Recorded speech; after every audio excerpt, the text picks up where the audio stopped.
Good morning to the people on the call already. I'm just going to wait a few minutes for the rest of the attendees to join and then we will get started.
All right, well that puts us right on the hour, D. I think should we get going here for everyone? Yes, let's do it.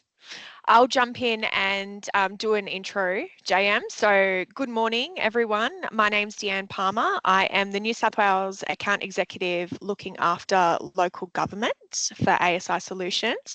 I have been with the business now for about 3 years, and I'm really passionate about helping councils become more digitally confident and helping them to find ways to spend their council budget on things that really make a difference. With me today is my colleague, the lovely JM. He is our Microsoft productivity specialist. He is part of our digital skills team, and we work very closely to help deliver training programs and information sessions to local council. So we'll get started.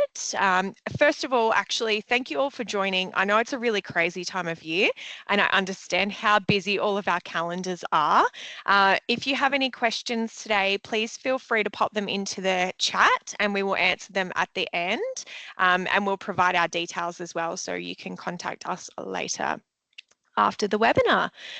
Okay, JM, I will hand it over to you and we can get started. Excellent. By way of housekeeping as well, we do have the Q&A available for you all. So as we go through this information, please put your comments, your questions, your thoughts there into that Q&A. We have team monitoring that as well to make sure we get you those answers as quickly as possible. But again, coming back to Dee's point, right? We see so much within councils that we want to make sure we are enabling our people to have the best experience with the technology that's there. So what we're going to talk about today, we're going to break down why do we even really need to think about digital skills. All right, this is probably something that most of you have already thought about or are thinking about. We'll go through a case study of one of our councils that is already actively engaged with our digital skills coach program and seeing great success there. And we're actually going to take the time to dig into how we measure success. I think this is one of the biggest and most important pieces that we know for any technology and IT related space. And training is by no exception to that. We need to have tangible and realistic measures of success to know that what we are doing is driving the correct outcomes for our people as well as the councils at a whole. And then we'll have some time dedicated at the end for Q&A. So if you want to hold your questions till the end, like I know some people do, rather than potentially risking disruption, you are more than welcome and you will have time at the end to answer them. All right, so first and foremost, well, why are digital skills key to modern council performance? I think we can all agree that the rate of change of technology in the last, let's say, 5 years has been insane. What we have seen from COVID in terms of remote working, digital workspaces, moving from pure physical in-person to hybrid or pure remote, we have changed rapidly. And then now, as we kind of swing that pendulum back the other direction into a more traditional way of working, we don't want to lose all of those benefits that we've picked up. But how do we realize that? Well, we're not going to dig into do it too much today, but also if we think about AI and its impacts on our day to day, how do we use that? How do we make sure that our information is secure, our people are safe, and are they using it effectively and correctly? These are all things that are top of mind, and we can't just leave them to the side and hope that we'll figure it out. Right? So the first thing that we tackle when we talk about digital skills is, well, do people know what they actually have access to? Something that we see a lot with IT investment and deployment, and whether it's hardware or software and infrastructure, we put lots of great strategy and thought into this is the right choice for us at a council level for all of our people. We put the time to make sure it's set up right. All the security and the guardrails are in place. We flip a switch, we give it to everybody, and we say, great, that's going to help you out. And then that's the end of the conversation. And then we wonder, well, why aren't people using it? Why aren't we seeing the value out of this? And it's because people don't know what they have access to. Maybe we've done an email blast, we've done a Teams post, we've communicated on an intranet site. But even then, if they understand what they have, do they understand why they need to do these new ways of working? That's something that our digital skills coach program focuses on, is not just the what and the how, but very importantly, the why. All right. In addition to that, and where this starts to become a reality for people, is we start talking about all of the distractions and the time that every bit of software is trying to get from all of us, right? Recent research proves and shows that on average, we get over 110 emails a day, depending on which research you look at. It's barely over 100, some it's closer to the 150 mark. And the reality is we spend about 30 seconds on each of those emails, according to the same research. So how do we make sure we're putting the right time in there? A lot of technology and a lot of training solutions just talk about, well, this will be better because it'll give you more time back in the day.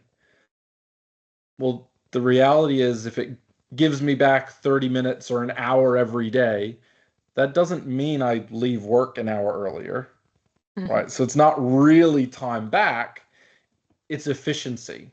So that means I can spend less time on the tedium, on the just over repetition of tasks, and start doing real meaningful work, things that require me as a human being to bring my experience and my background and the critical thinking skills into practice there. And then lastly, the reason that these are so important is, and why a proper digital skills approach is important, is we traditionally work on the practice of do more with less. I think we've probably all heard that more than enough times over the last few years. And IT is very often where that becomes a reality is, well, you need to do more with less. And the problem there is we just say, great, you just have less budget and do more with it. But we aren't doing anything that really solves that problem. So we need to turn that into a reality and try and solve that, hey, maybe we have less different software applications at our disposal, but everybody knows how to get the most of what we have. So this really starts to turn into a reality for us. Dee, in your experience, what are some of the things that you've seen here that, like, why this makes a difference to councils? You know, one of the biggest pieces of feedback I hear, particularly from IT teams, is that, you know, they say, we're not a training organisation, we're an IT department. And My comment back to that is, yeah, we know. That's why we exist. We're here to help enable your teams to learn exactly what they need to learn to reduce tickets, to reduce headaches in the IT team, to help the L&D department, and just to help everyone feel a lot more capable at what they're doing every day.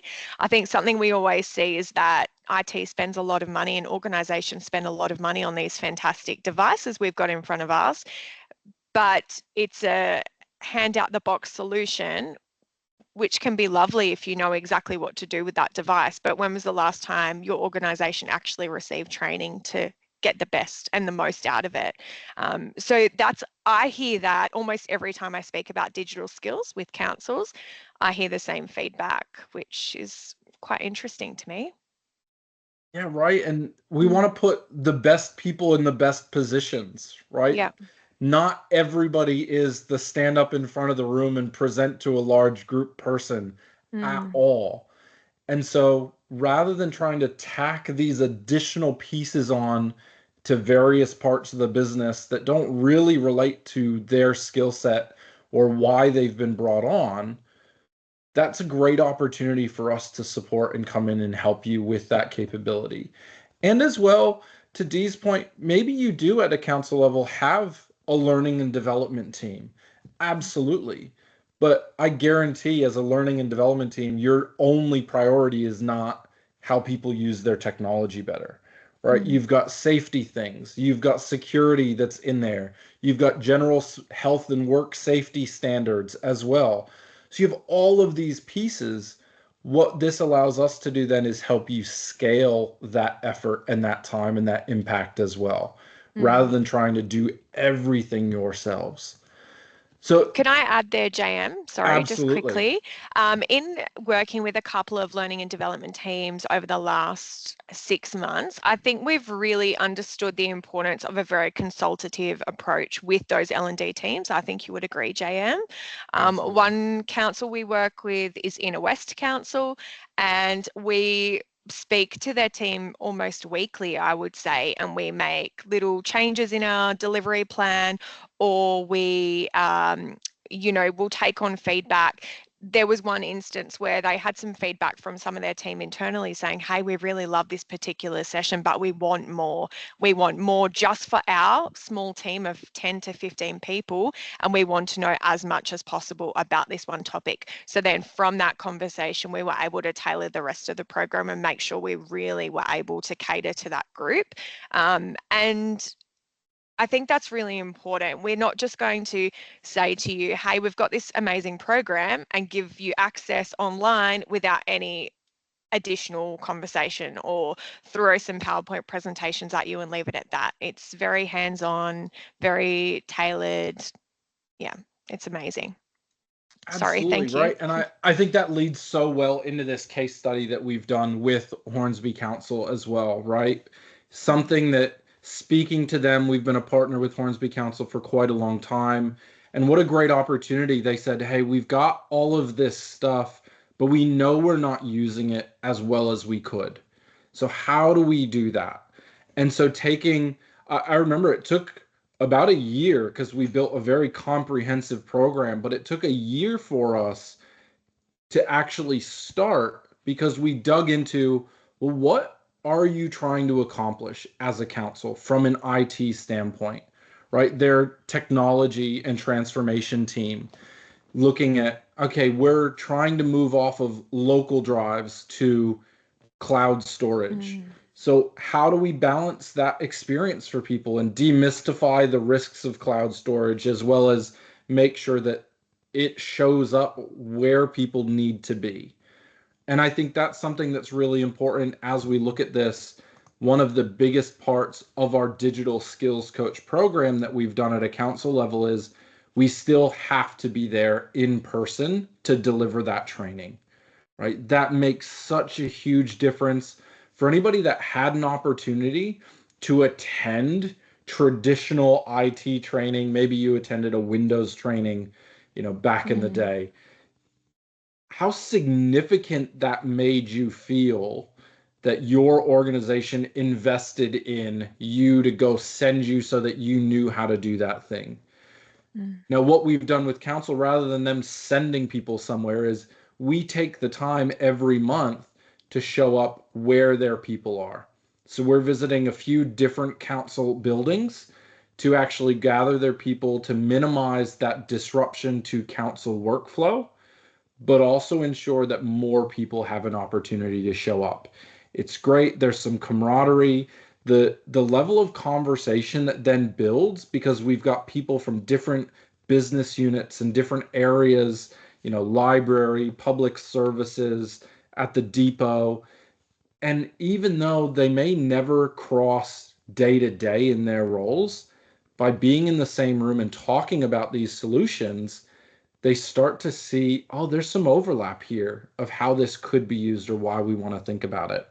Mm. And JM, with Hornsby Shire Council too, I think it's really important to mention that they had a full technology refresh when they went through this training. Correct. So they went from their old devices to a full fleet of Surface devices, which meant that, yes, there was new technology and there are a lot more features that they were able to access as a result of our digital skills training, our in-person digital skills training that we delivered to them. And I think that's really important. If you've got some old tech that you're refreshing, consider how overwhelming that might be. The change management might be a big consideration for your organization, and holding the hands of the people who might be a little bit wary about that change. So, Absolutely, right? Find those moments that we're already going to be disrupting people and changing how they work or what they have.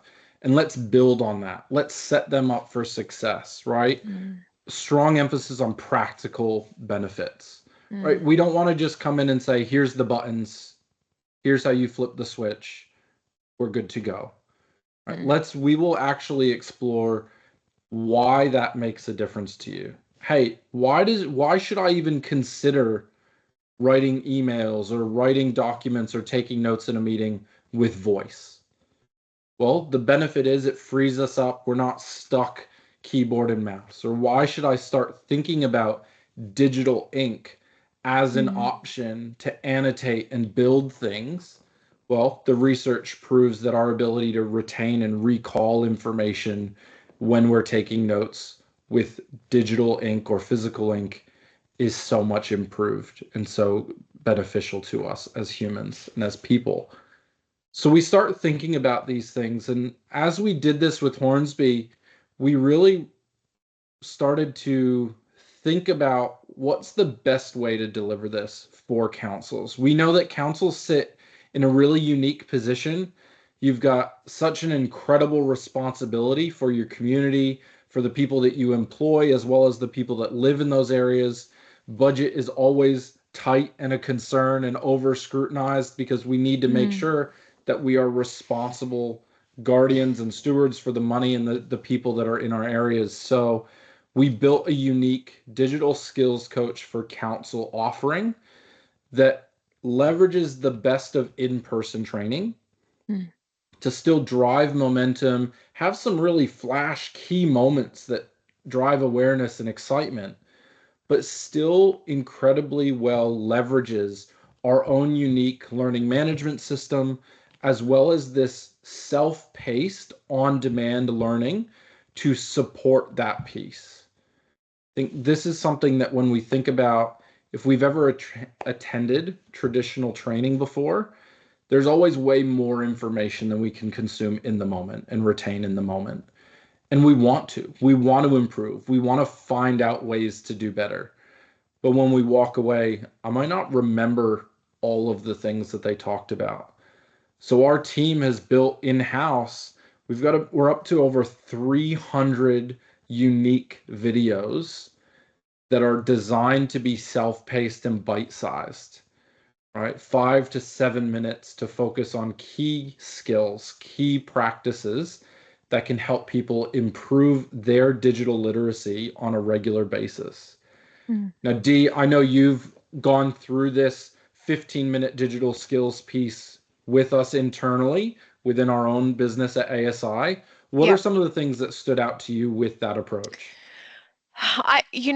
For me, as an account executive, I'm on the road a lot, and one of the most important things I learned from the very beginning of our digital skills coach program was how important it is to diarise these sessions. So I've got a standing calendar appointment on a Friday or a Wednesday, and I just shift that each week depending on what's going on.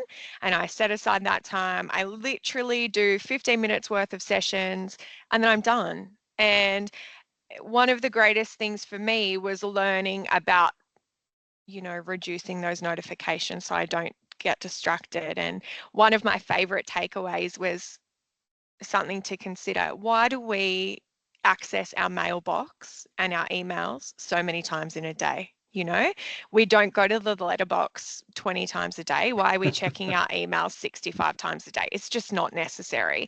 So things like that just really help to reframe the way that you've always done things and really do make you more productive. And this is why we wanted to set up this webinar, because we all know that there's been a transition to Windows 11 this year, love it or hate it, but it's been pretty significant, and generally speaking, it's been a topic of fear amongst councils, because the feedback is, how on earth am I meant to get our teams on board with the changes for Win 11? And then obviously that's why they're talking to us, because we can help with our digital skills program, and now more specifically our local government digital skills program. So yeah, it's such a great program, and it doesn't require a huge time investment. I think that's the biggest thing. The follow-up is short, sharp, and you'll see a lot of familiar ASI faces, which is quite nice. So yeah, it's a Yeah, lovely program. and I think, the great thing with this is, again, we've seen a lot of organizations that have moved to Surface as part of that Windows 11 shift, right? And really seeing the benefit as they look at that whole stack of technology paired together, right? Windows is best on Surface, to really make sure that we're seeing what that reality can be, Mm. right? And we've seen it at council wide, right, with Hornsby, where they shifted all of their people to Surface. We've seen a few councils looking at certain areas and departments, really planning out what the best experience is based on need, based on performance, based on cost, to make sure that they have the best experience possible. So Yeah. before we move on, right, I think one of the great things, and it's worth really focusing in here, is so with the digital skills coach program that we've built for local government, we want to make sure that this is still done to your best experiences, right? So while Mm. we have all of this great breadth of work and experience, and this is and can be an out of the box solution for you, where it can move very quickly and just come in and say, great, we just need to get things moving and get some early wins on the board. Where those wins are up to you and can be Mm. controlled and influenced by yourselves, right? So we've got councils that we work with that said, hey, cloud storage is something that everybody is aware of, but we don't think people are really using it to their best potential. So can we do that first? So that way we just show people that, hey, you're actually doing pretty well, but there's a little bit that we could tweak and change. Mm. Versus some of our other councils that we've worked with that have made substantial shift, right? Where we look at Hornsby, for example, moving to Surface. That was a major hardware and experience change for people.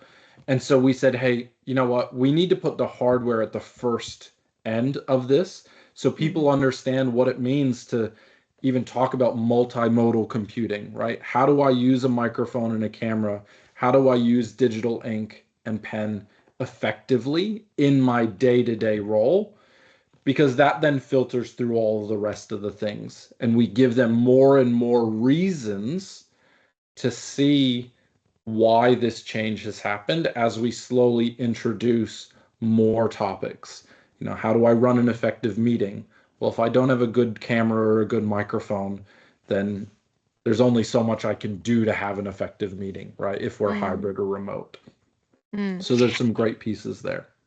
JM, I just want to go a little bit deeper into what the local government digital skills coach program looks like and the exact reason that we've come up with this model. So like JM said, we have been working with a few councils over the past 12, 18 months to really ensure that they're in the best position to utilize their Surface devices and get the most out of their Microsoft 365 software. But there's been it's quite funny actually, the needs within councils are all very different, but overall, we've seen there is always a demand for in-person training, and there is always a demand, particularly from councils, I think more than anyone else, for leave behind content. But the problem with leave behind content is that someone's not going to take it, it's going to get lost. Your child rips it up if it's left on the coffee table, like my children do. So we've combined that traditional in-person training with access to Digital Skills Coach online. The in-person training component for this looks like 3 in-person on-site sessions planned within the first 3 months of your access to Digital Skills Coach. And then after that's happened, you get an additional 3 months access to Digital Skills Coach online. So the benefit there is that your people can go through the sessions in person, on site. They don't have to travel anywhere, which I know they really love. And then they get to continue that learning online, and everything makes sense to them. They're not going in blind. It all feels fresh and new because they've only just completed that that in-person training. And again, it's only those 15-minute little bites each week. So we're really excited about this offering, aren't we, JM? We presented it internally last week, and yeah, can't wait to take it to more councils. Yeah, and where that digital skills coach online piece really stands out for us is, there's so much information out online already, right? YouTube, LinkedIn Learning, all of these places, right, where you can go.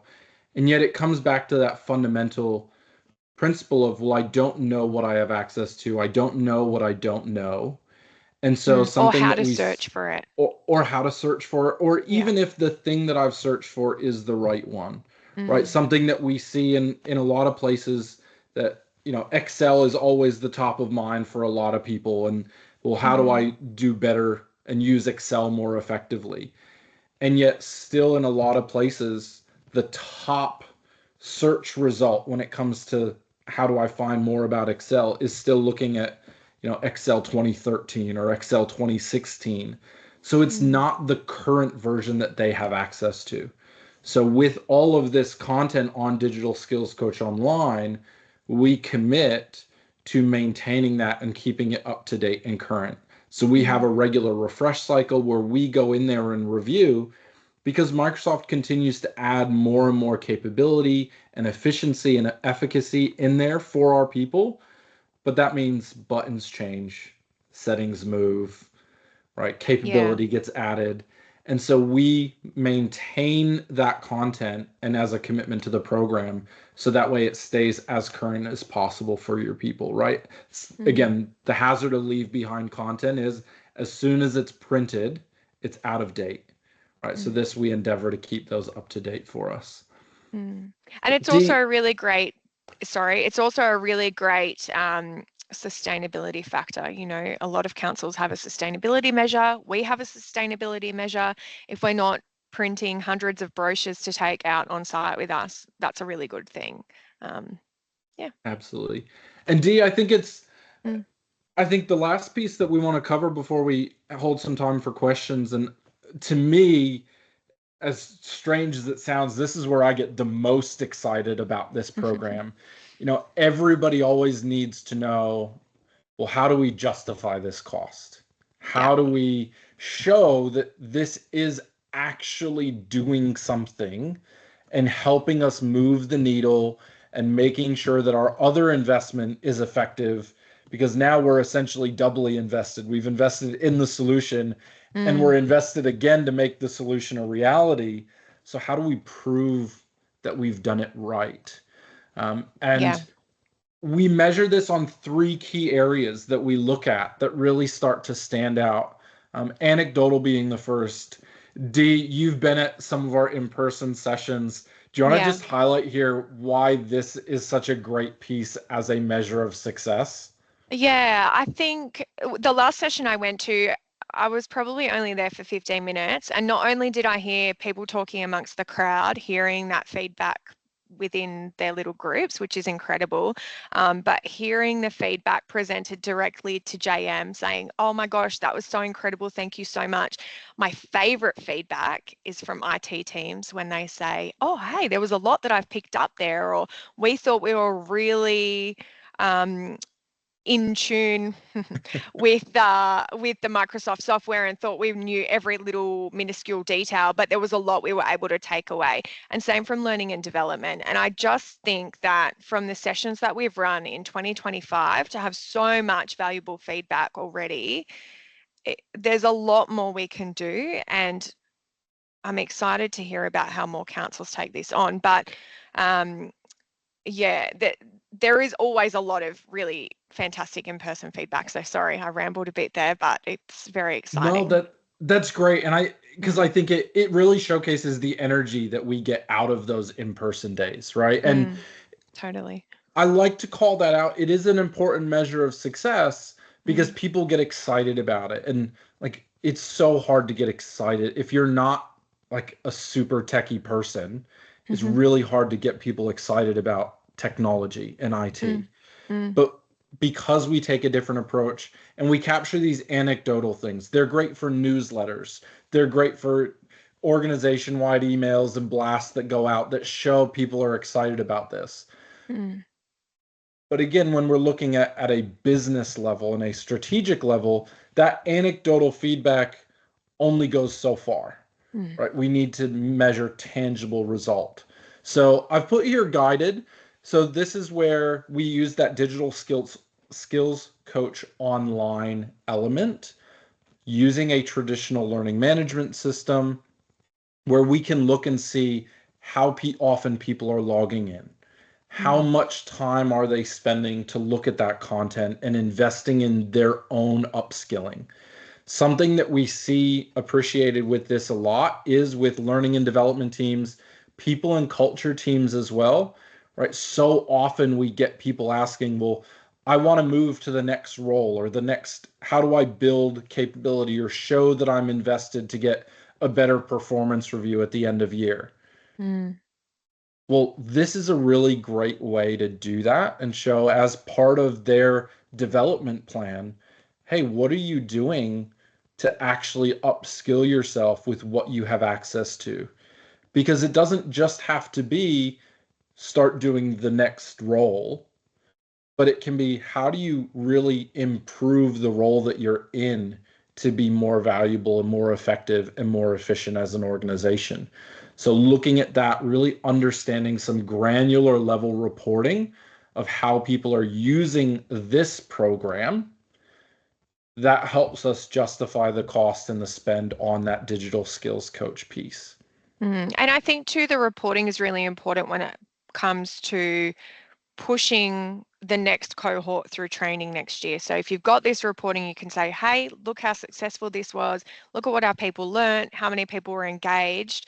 Let's make sure that we've got the budgeting for at least the same amount next year or increase it to run this through the whole organization. And I think there is that option too, right? You can run through just a small cohort to begin with, like a little pilot case. Quite often we see councils wanting to engage about 100 people at a time. You can either then, instead of pushing them through to the next stage, you can just roll that through with a whole new bunch of people, or you can look at having all of your council go through the training all at once. So it's quite flexible, and you will have all of this feedback and this reporting all the way through, so you'll never miss a beat. Yeah. And then again, taking that one step further again, and even higher level strategic kind of overview is, this program is focused and tailored primarily around the Microsoft technology. So Surface, Windows, all of the M365 applications. We're starting to make sure that we're bringing Copilot into this piece to make sure Mm, that we're using that AI element across that is inevitably there, but making sure that we're using a right and secure option. And so for us, one of the highest levels of measures is using the actual adoption scores in the Microsoft Admin Center. Right? These are tools that most organizations have never looked at. We traditionally find that especially learning and development teams have never even seen these. IT has never let L&D know that these things exist. And what I love about these the most, as much as I love the anecdotal and I love seeing people in a learning management system and engaging with the content, why I love the adoption score metrics in the admin center is because the only way to influence and improve those numbers is to see the people changing the way they work and improving how they use the technology, right? There's no way that I can go in and say, well, 80% of my council watched the cloud storage course, so this must be effective. But if I look at the adoption score and I can see, hey, almost nobody is sending traditional static email attachments anymore. Everybody is sharing a cloud-based file. I know that this has made a difference to them, that the program has changed how they work, and that they are becoming more effective and more efficient. So these really start to make substantial difference to measure the impact of a program like this, so that it's not just feel good stories in the moment, but there is a tangible number that shows we are making the right outcome and the right progress to how we want to transform at a council level. Yeah, and some other feedback that I got too, which I think is quite interesting, from a learning and development team within a Sydney council. They said to me, when our people see that we're investing in training for them, they feel more appreciated and they stay for longer. And I know that it can be quite hard these days to keep people within organisations for an extended period of time. But if you're investing in them and you want them to feel like they can do their job better, they'll be happier. It's kind of a win-win for everyone involved. So a little bit of a different piece of feedback there, but I think it's really crucial to add that in as well. Yeah, excellent. Thank you for calling that out, Dee. That's Um, okay. those are the really standout points today. I think this is something that we, as you can tell, we're really passionate about this. We would love to talk to you more. We've got some time now for some Q&A. Definitely looking at it. Some of the ones that we've got on the side is, again, what does it take, right? So how long are we looking at? So that first question coming in, what this program is designed for, the local government offering, is a 6-month window. So the first 3 months is traditional in-person training with access to that digital skills coach online element, and then an additional 3 months of just the digital skills coach online piece. As Dee mentioned, we've got the option there. Do we roll this to a different cohort? Do we expand the cohort and bring them into the program? We have a lot of ideas and options to make sure that we're getting to the right outcome for your people. One of the questions I get asked, JM, is when is the right time to look at digital skills for my organisation? And I mean, any time's the right time, in my opinion. But what's your opinion on that one? Absolutely. So, I mean, as you called out earlier, when Hornsby went through that major digital transformation, that Yeah. was the perfect time to bring us in. Mm. Again, we had a great opportunity with them. They were looking essentially a entire financial year in advance that, Yeah. hey, we're going to do some work in the next financial year. So we came in and planned over a whole financial year when we were going to start for the next. Mm. With this, if that change is already in place and you're seeing blockers and you're seeing resistance to that change, absolutely bring us in. Anything Yeah. that we can do to drive some awareness, this does not have to take 12 months to plan, right? We planned a 12-month program with Hornsby, which is why it took 12 months to figure out. We could easily, depending on the level of depth and how quickly we want to move on this, if somebody was to reach out to us today, I believe that we could start delivering on this in January if that's where we wanted to get to, Yeah. right? So we can move very quickly on this if we need to. Mm. Or very slowly. We know that sometimes government is a longer process and we're Yes. very across that. So if you need to start planning 12 months, 24 months in advance, you let us know and we're happy to do that as well. So we're flexible, we're agile, we want to work with you and help your people feel as competent and capable as possible in their roles. Okay, that's it. Anything else you'd like to add, JM? No, that's it for us. Look, thank you all for taking the time, investing in what this program is, just from an understanding. We would love to hear from you some more. So I'm sure there will be some follow-up information that comes out, as well as a link to the recording of this webinar. So Yeah. if you want to go back and review and look at some of that information, absolutely, as well as to our website, where we'll link through more information about the digital skills coach offering there. But again, thank you all so much for the time and the effort to come and listen and hear this. We really appreciate it, and we look forward to hearing from you again in the future. But thank you all. Thank you so much, everyone. We will be in touch with the recording and the details of everything we spoke about very soon. Have a fantastic day. Bye.